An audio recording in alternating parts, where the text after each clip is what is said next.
who is threatened by India's Prime Minister, Narendra Modi.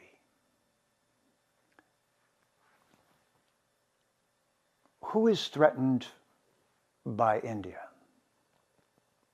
Let's start there. Have they been waving nuclear weapons at the rest of the world? I don't think so. Have they dropped any on other cultures? No, not at all. Who did? Oh, the United States. Oh, okay. So the United States is dangerous. But Narendra Modi hasn't been threatening the rest of the world since he's been in office. Now, it's true that I am not from India. So I'm no expert on the politics internally. But I've been watching and paying attention, and I met Narendra Modi before he became Prime Minister. And I know his history. And by the way, if you think India has a caste system, would you explain to me why Narendra Modi's father had a tea shop? He was a chaiwala? Is that the caste that you're born into that makes you Prime Minister next? So just a sidebar, but I'd like all people who think that India has a caste system to sit up and salute and say, oops, we were wrong. Because Narendra Modi has a completely unlikely parentage for becoming the Prime Minister. So in case you haven't noticed, one thing that he does have is a profound character and depth of being and dedication to higher principles, to higher truths.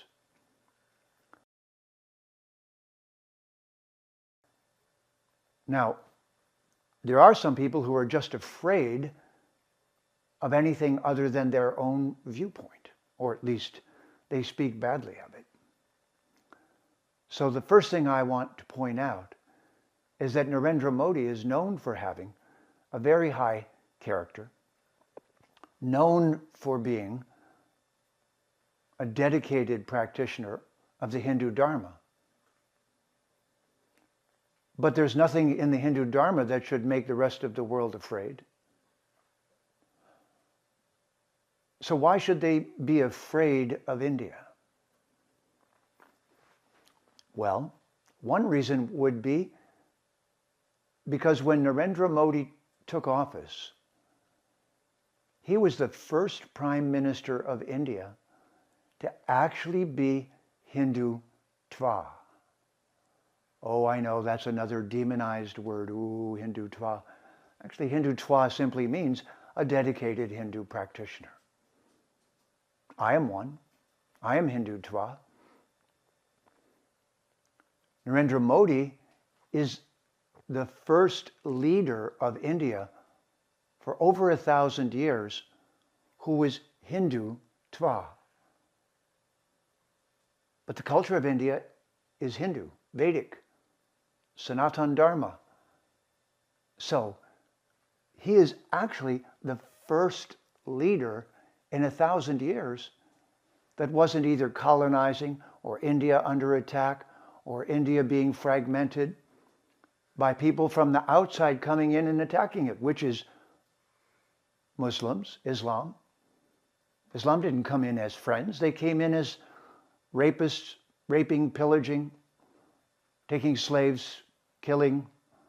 They didn't come in a friendly way. They're not indigenous to India. Christianity is the same way. Christianity has been colonizing India ever since the British took it over and acted as if they owned it for a couple of hundred years. Raping, pillaging, taking everything that they could. When I say raping, I mean just taking everything. Now that kind of behavior is something one should be afraid of. So yes, it's a good question. Why would anyone be afraid of Narendra Modi? Well, Perhaps they think that he will be vindictive and then he'll come after them. Do we see any evidence of that? No. What do we see? That he's standing for the principles of the culture. Now, should that make people afraid inside of India? No. And why? Because the Vedic culture, the Hindu culture, treats everyone with respect, even if they disagree with them. So Christians are safe in India. Muslims are safe in India, as long as they're not violent and asserting themselves violently. Anyone is safe in India. The philosophy of Narendra Modi is live and let live if you're here to live and let live. Hindutva is exactly that. It sees every living entity in the right way. But I'm prejudiced. I'm Hindutva. Sees everyone as an immortal being who has, if they're peaceful also, an opportunity to follow their own path. And this is the policy of Narendra Modi.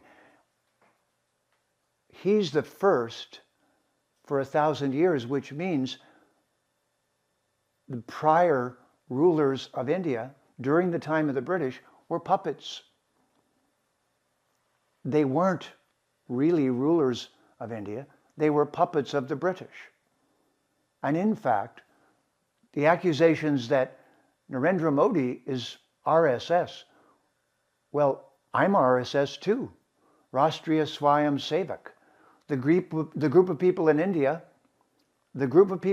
who worked to throw the British out of their country. Wouldn't you throw a colonizer out of your country? So finally the British were thrown out, but it took a little while for the culture to become truly Hindu again in leadership.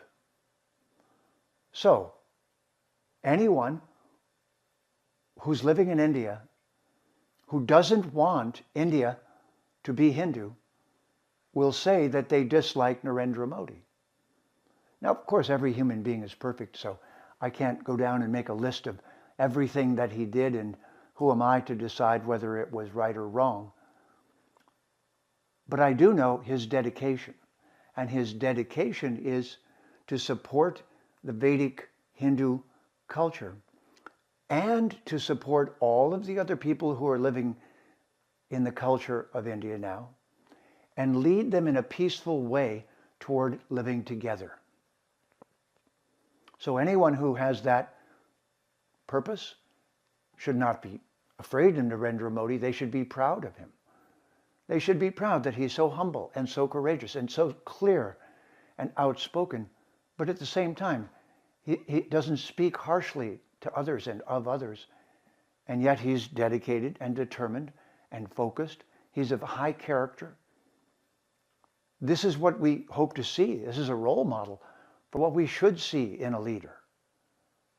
And just as a side note, but Narendra Modi and India are using multiple modalities to deal with the current crisis of health that the world is experiencing. Why?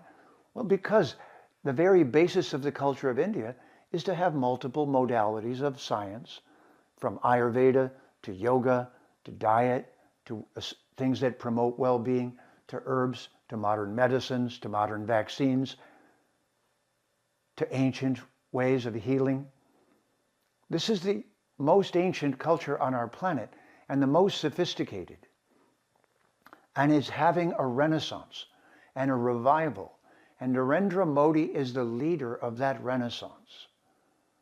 So perhaps you can imagine who will be afraid of that. Library burners, people of a religious perspective that is violent and wants to force itself upon others, those who are malicious in intention, those persons in Islam and Christianity who will use violence, who will pump billions of dollars into India to subvert its culture.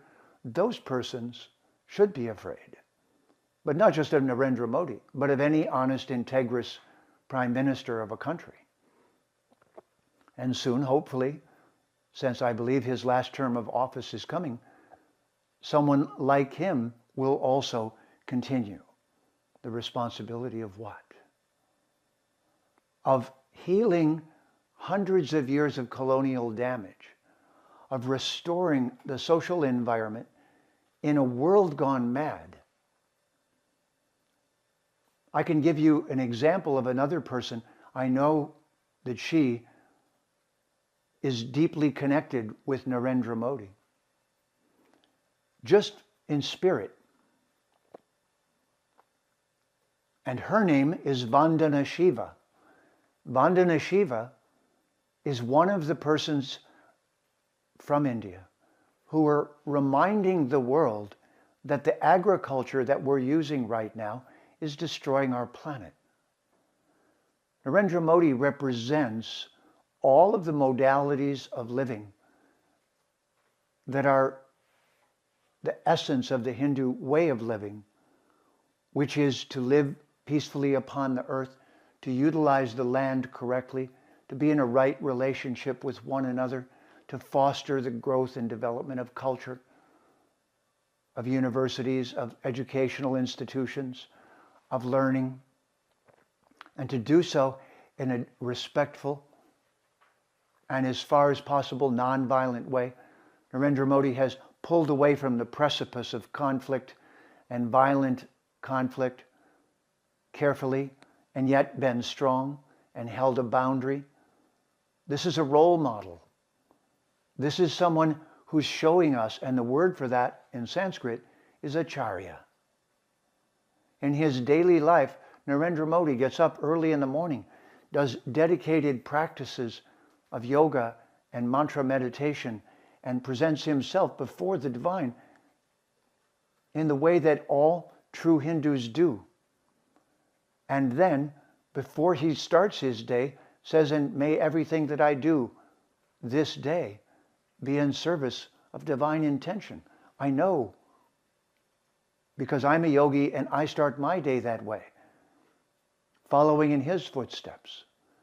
This is an acharya, someone who teaches by their personal example, not just by precept, but by their own personal life. He's powerful, humble, he's kind, he's intelligent and erudite, he's studied and learned.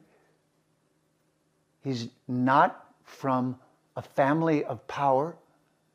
Therefore, he's been brought in to personify the Vedic ideal that any person, through their merit, can rise to any position in society. Isn't this a lesson to democracy also?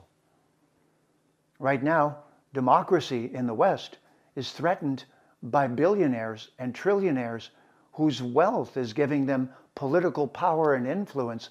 This is not what democracy is based on.